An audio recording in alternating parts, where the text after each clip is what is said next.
Hello, welcome to GPS class से। अब हम देखते हैं पॉलिटी के इंपॉर्टेंट आर्टिकल्स, इसे याद करने की कोशिश करते हैं। ठीक है, आसान तरीका क्या है, सबसे पहले आप पार्ट लिख लीजिए। Part one. पार्ट वन क्या होता है? Part one that is India. Part one है आपका अंडर आर्टिकल 1, ठीक है, under article 2, under article 3, under article 4। ये आपके पार्ट वन के अंदर के आर्टिकल्स हैं। इसके अंदर क्या लिखा है? India shall be a union of states. India shall be a union of states. कितने राज्य हैं हमारे देश में? 28 राज्य। अच्छा, फिर आया आपका पार्ट टू। क्या आया आपका? Part second. पार्ट सेकंड है आपका अंडर आर्टिकल 5 से लेकर 5, under article 6, under article 7, under article 8, under article 9, under article 10 और अंडर आर्टिकल 11। ठीक है, 5 से 11 आपका पार्ट टू है। बोलो पार्ट टू। पार्ट टू में आपका आता है सिटीजनशिप। क्या आता है? पार्ट टू में सिटीजनशिप आता है। ठीक है, याद रखना सिटीजनशिप 5 तरीके सिटीजनशिप एक्वायर करने के, और 3 तरीके से सिटीजनशिप आप गवा सकते हो। इतना समझ में आ रहा है? ठीक है, कोई बात नहीं। अब और थोड़ा शॉर्ट फास्ट करते हैं। पार्ट 3 पर आए। आप बोलो पार्ट 3 पर आए। पार्ट 3 होता है आपका फंडामेंटल राइट। क्या होता है आपका? Fundamental rights. फंडामेंटल राइट्स आपका लिया गया था बिल ऑफ राइट्स यूएसए से।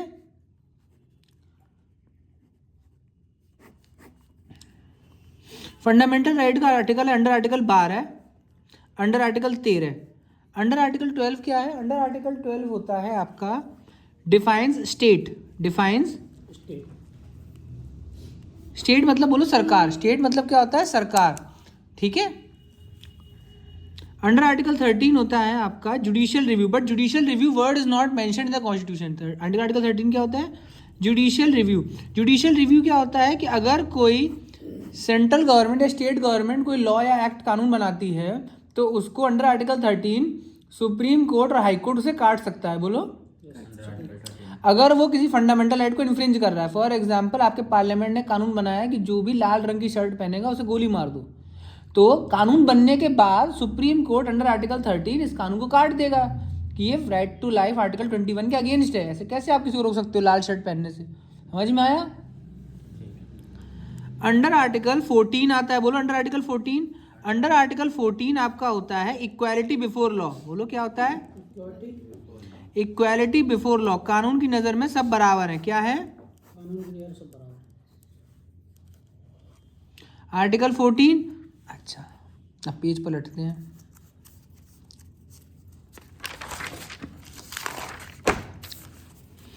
अंडर आर्टिकल 15 और अंडर आर्टिकल 16 ये भाई बहन की तरह है। 15 और 16 है। अंडर आर्टिकल 15 में है स्टेट शैल नॉट डिस्क्रिमिनेट, मतलब नो डिस्क्रिमिनेशन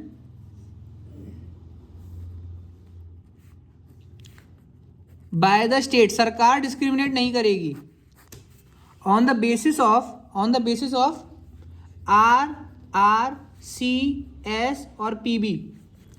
आर से है रिलीजन। बोलो रिलीजन। रेस। रिलीजन मतलब होता है धर्म। रिलीजन मतलब क्या होता है? धर्म। धर्म के बेसिस पे सरकार ये नहीं, अच्छा तुम कौन से धर्म के हो, तुम पारसी हो, अच्छा तुम आईएएस नहीं बनाएंगे। ऐसा है क्या हमारे देश में? अच्छा, रेस। रेस मतलब वो नहीं, दौड़ नहीं। रेस मतलब होती नस्ल। रेस मतलब होता है जैसे आप ब्लैक हो तो आपको बोलेंगे नाइजीरियन रेस का है। आप येलो हो तो आपको बोलते हैं कि आप मोंगोलॉइड रेस के हो, मुंह चिपटा हुआ वाला। सी से है आपकी कास्ट। सी से क्या होती है आपकी? कास्ट। ऐसा है कि आप ऊंची जात के हो तो आईएएस नहीं बन सकते हो, ऐसा कुछ है? नहीं, ऐसा नहीं। कास्ट। एस से क्या होता है? सेक्स। सेक्स मतलब होता है लड़का लड़की और ट्रांसजेंडर। ऐसा कुछ नहीं है कि भैया कि आप ट्रांसजेंडर हो तो आप कलेक्टर नहीं बन सकते हो, ऐसा नहीं है हमारे देश में। पीबी होता है प्लेस ऑफ बर्थ। पीबी क्या होता है? Place of birth. ऐसा नहीं है कि भैया आप बोदला रोड पे पैदा हुए थे इसलिए आप आईएएस नहीं बनोगे, ऐसा नहीं है। ठीक है, भगवान टॉकीज के पास रहते हो आप तो कुछ नहीं हो सकता तुम्हारा, ऐसा कुछ नहीं है। अब बोलो कोई फंडामेंटल राइट एब्सोल्यूट नहीं है। बोलो अच्छा, कभी कभार हम बोल देंगे भाई धर्म के आधार पे नहीं भाई, कुछ जगह ऐसी है वहां पर आप इस धर्म के नहीं हो इसलिए आप अलाउड नहीं हो। जगन्नाथपुरी का जो आपका टेम्पल है उड़ीसा में, भुवनेश्वर में, वहां पर फॉरेनर अलाउड नहीं है, तो हो गया भाई रिलीजन बेसिस पे। अच्छा, कुछ जगह है वहां पर रेस। फॉर एग्जाम्पल, रेस का आपका एग्जाम्पल है, आईएएस के एग्जाम के लिए इंपॉर्टेंट है कि प्रेसिडेंट का एक मार्शल गार्ड होता है, प्रेसिडेंट का एक अलग गार्ड होता है, उसमें सिर्फ मार्शल रेसेस ही अलाउड है, मतलब जैसे राजपूताना रेजिमेंट ये सब आ सकते हैं, ठीक है, छोटे मोटे वाले नहीं आ सकते। तो वहाँ रेस का हो गया, भेदभाव हो गया। कास्ट जात पात का कुछ जगह भारत सरकार ऐसा है कि वह जात पात थोड़ा सा करना पड़ जाता है उसे भी, जैसे फॉर एग्जाम्पल रिजर्वेशन नहीं देते हैं तो आ गई जात पात। शेड्यूल कास्ट सब होता है। सेक्स कुछ जगह है भारत सरकार भी सेक्स के बेसिस पे लड़का लड़की कर देती है। भारत सरकार कैसे करती है लड़का लड़की? भारत सरकार कमांडो में लड़की को नहीं भेजते हैं, समझ में आ रहा है? कुछ जगह ऐसी हैं वहाँ से लड़कों को ही भेजा जाता है। अभी पहली बार सियाचिन ग्लेशियर पे एक पहुंची थी फीमेल, फर्स्ट टाइम, एक ही पहुंच पाई, ऐसा नहीं है कि लड़कियों का ग्रुप जा रहा है। Place of birth UP government और एमपी गवर्नमेंट में क्या फर्क है प्लेस ऑफ बर्थ पे? एमपी पीसीएस सिर्फ एमपी वाला दे सकता है, बट यूपी पीसीएस कोई भी दे सकता है, ऐसा भी है। तो ये है प्लेस ऑफ बर्थ पे आ गया। समझ में आ रहा है आपके? आप दे सकते हो नागालैंड पीसीएस, क्यों आ गया प्लेस ऑफ बर्थ? उत्तराखंड वाला भी नहीं खैर देते हैं। क्यों देते हैं, मैं देख रहा दे हूं। सकते हैं।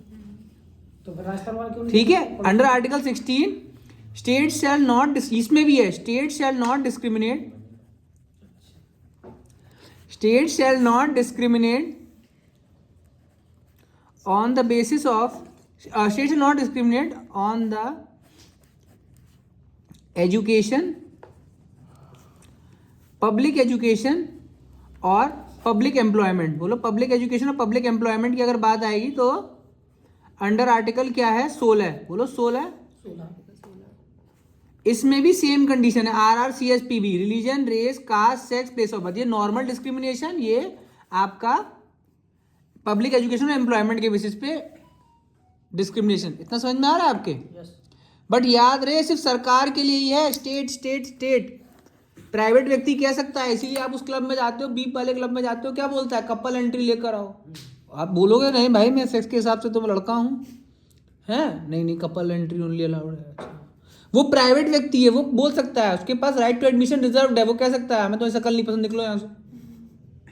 पर भारत सरकार ये नहीं कह सकती कि तुम आईएएस का इंटरव्यू देने जा रहे हो, तुम्हारी एक आंख नहीं है, ओ हो, ऐसे नहीं कर सकती। अगले एरिया से देख सकते।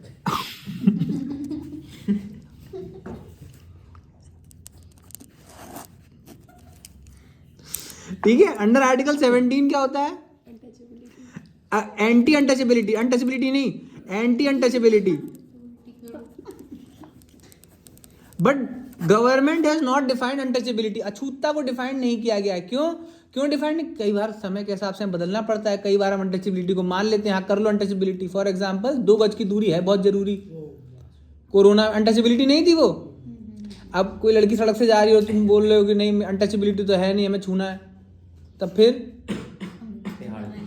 तुम अनटचेबिलिटी कर रही हो मेरे साथ। एब्सोल्यूट नहीं है, बोलो। अंडर आर्टिकल 18 है, अंडर आर्टिकल 18 है अबॉलिशन ऑफ टाइटल। क्या है? Abolition of title. Abolition of title देखो याद रखना, ये वाला जो ये सब थे, ये सब BR अम्बेडकर जी ने खुद डाले थे फंडामेंटल राइट्स में, जानबूझ करके जमींदारों के खिलाफ। अच्छा, under article 18 abolition of title क्या है कि आप और नाम जाके नहीं लगा सकते हो कि महाराणा चंद्रशेखर जी, ऐसे नहीं लगा सकते हो अपने नाम के आगे टाइटल, और यूज करना उसको कि मैं हूँ राय बहादुर शमशेर अली, ठीक है, महाराजा धीराज तेजस चंद, ऐसे नहीं लगा सकते हो आप, ठीक है। अबॉलिशन ऑफ टाइटल, बट कौन से वाले नहीं थे? Not academic, not academic, not military, not academy और नॉट मिलिट्री वाले टाइटल आप यूज नहीं कर सकते, लगा नहीं सकते हो। अच्छा ठीक है, एकेडमिक वाले में कौन आता है? एग्जाम्पल दे रहा हूं मैं, भारत रत्ना, भारत रत्ना, भारत रत्ना इस बार 4 लोगों को मिला, उन 4 लोगों के नाम आप सुन लो। चलो करंट अफेयर भी हो जा रहा है आपका, यही 2024 लिख दे रहा हूँ। सबसे पहला आदमी बोलो MS स्वामीनाथन। कौन है? Father of green revolution of India, MS Swaminathan, मर चुके हैं ये बेचारे, ठीक है। दूसरा नाम किसका है? बोलो LK आडवाणी जी, लाल कृष्ण आडवाणी जी, राम मंदिर बनाने के लिए जो रथ यात्रा चलाई थी 1991 कह रहा हूं। अच्छा, तीसरे आदमी है चौधरी चरण सिंह,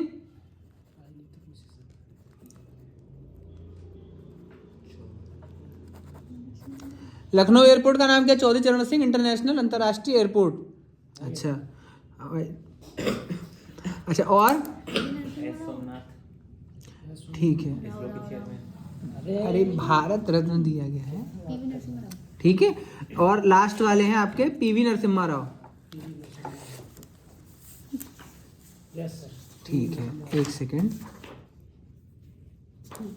पीवी नरसिम्हा राव लिख दे रहा हूँ।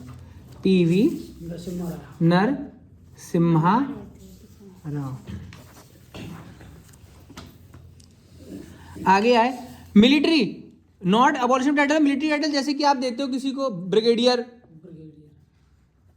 तो ये कैसे टाइटल दे दिया आपने? किसी को देते हो लेफ्टिनेंट, कर्नल, जनरल, मेजर, समझ में आ रहा है कैसे दे दिया आपने? इनके अलाउड है, ये एक्सेप्शन है। बोलो क्या है ये? एक्सेप्शनल। इसका मतलब अबॉलिशन टाइटल भी एब्सोल्यूट नहीं है। फिर आए आप अंडर आर्टिकल 19 पर आए। 19 क्या बोलता है आपका? 6 टाइप्स ऑफ फ्रीडम। बोलो 6 types of freedom. Right to speech, right to speech, मुंह खोलने की आजादी, मतलब मुंह से कुछ बोलने की आजादी, ठीक है। राइट टू स्पीच समझ में आ रहा है? इसके अंडर आप एग्जांपल लिखोगे, फ्रीडम ऑफ प्रेस। क्या है? Freedom of press. कौन सी प्रेस? दबाना नहीं, प्रेस मतलब हुआ न्यूज़पेपर वाले, ठीक है। Freedom of speech, right to speech, right to expression और ट्रैवल, घूमना फिरना, ये तो बहुत जरूरी, इसके बिना कहाँ रह पाओगे, ठीक है। 19 तक हुआ। अंडर आर्टिकल 20 आए। अंडर आर्टिकल 20 आता है आपका फ्रीडम फ्रॉम अरेस्ट। क्या आता है? फ्रीडम फ्रॉम अरेस्ट में इसमें क्या चीजें हैं? इसमें है आपका no ex post facto law,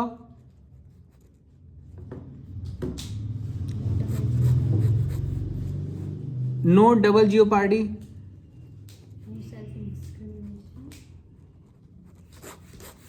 against self incrimination, against self incrimination. Expose factor law क्या होता है? मतलब अभी जो कानून बना है उसके बाद से कुछ चीज लागू होगी। ये नहीं कि आज कानून बना है, जिसने लाल शर्ट पहनी उसे गोली मार दो। 100 साल पहले किसी ने लाल शर्ट पहनी थी, उसे भी गोली मारोगे क्या कब्र में जाके? नहीं ना। तो एक्सपोज फैक्टर आज जो कानून बना है उसके बाद से होता है, पहले नहीं। No double jeopardy, double jeopardy मतलब होता है कि एक ही चीज की सजा 2 बार नहीं दोगे आप। फॉर एग्जाम्पल, कोई आदमी किडनैपिंग के केस में से 10 साल की जेल काट के बाहर निकल कर आया, तो जिसको उसने किडनैप किया था उसके सामने वो हंस गया, हा हा हा, तो उसने बोला अरे देखो हंस रहा है, इसको दुख नहीं हुआ, फिर 10 साल दे दो। ऐसा नहीं होता, ठीक है। हंसा कैसे तू? अच्छा ठीक है। Against self incrimination, against self incrimination ये पुलिस ये नहीं कर सकती हो कि तू बोल तू नहीं किया, तू बोल, दो डंडे मारे तुम तो स्वीकार कर लोगे सब चीज, ठीक है, डंडों से बचने के लिए, हाँ भाई मैं ही था।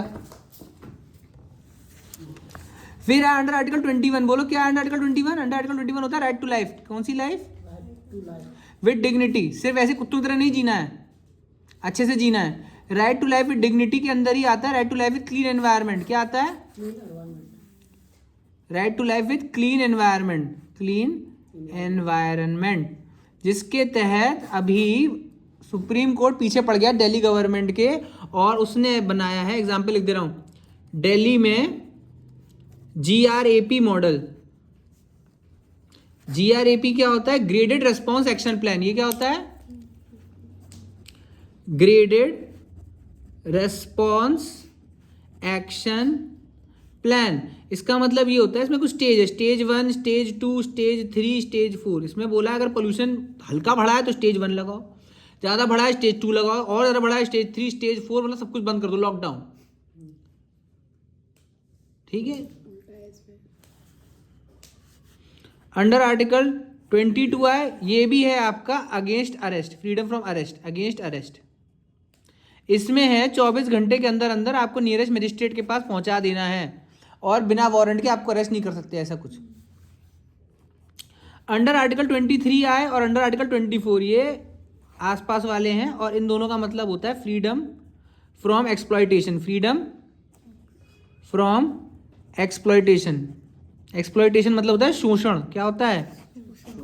सोशल मीडिया नहीं, सोशल शोषण, ठीक है। Freedom from exploitation, social media, social media, ठीक है, सोशल मीडिया, सोशल ठीक है। फ्रीडम फ्रॉम एक्सप्लॉयटेशन है ना। इसमें 23 वाले में क्या था, 23 वाले में था against human trafficking, human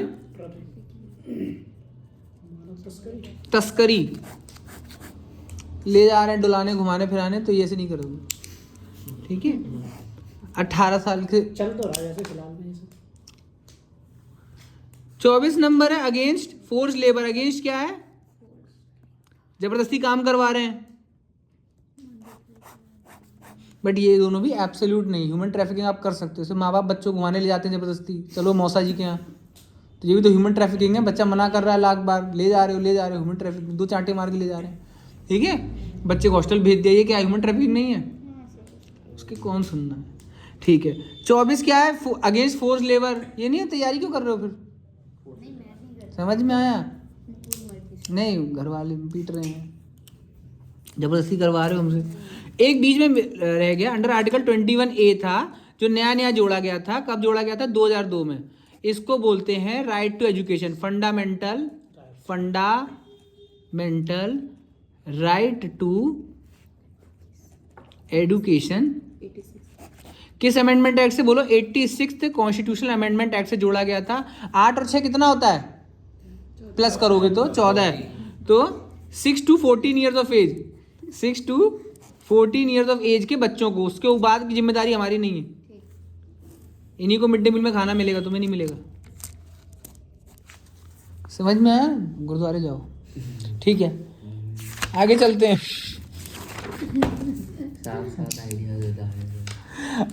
under article 25 से लेकर अंडर आर्टिकल 28 तक, अंडर आर्टिकल 25 से लेकर अंडर आर्टिकल 28 तक आपका क्या चलता है,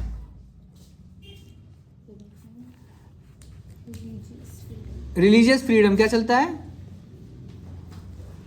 रिलीजियस फ्रीडम। 25 से लेकर 28 तक क्या है, रिलीजियस फ्रीडम है। फिर आपका अंडर आर्टिकल 29 और अंडर आर्टिकल 30, ये इंपॉर्टेंट है। अंडर आर्टिकल 29 होता है आपका कल्चरल राइट टू माइनॉरिटी, बोलो कल्चरल राइट टू माइनॉरिटी।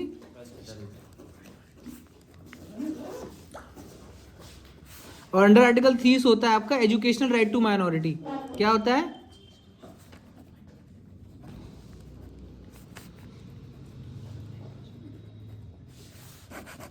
बोलो सी और ई बोलते हैं, ये दोनों वाले राइट टू माइनॉरिटी के हैं। माइनॉरिटी का कौन सा, 29 और 30। सी वाला है कल्चरल राइट टू माइनॉरिटी, 30 वाला educational right to minority. Cultural right to minority में आता है example Nowruz festival by Balban, वो पारसीज नौरूज फेस्टिवल जो बलबन लेकर आया था, सुल्तान बलबन, ठीक है। एजुकेशनल राइट टू माइनॉरिटी क्या होता है कि जैसे सेंट जॉर्ज कॉलेज, ठीक है, example saint Peter school, saint Peter's college. Article 31 नहीं है, अंडर आर्टिकल 32 पर आ जाओ। अंडर आर्टिकल 32 क्या होता है, 5 रिट्स क्या होती हैं, आती है ना ये, हाँ ठीक है, नहीं बता रहा फिर। इसको कितने दांत है, 32 दांत है। इसे बोला गया टीथ ऑफ द कॉन्स्टिट्यूशन। क्या बोला गया है, टीथ ऑफ द कॉन्स्टिट्यूशन। और heart and soul of the constitution क्या बोला गया है, हार्ट एंड सोल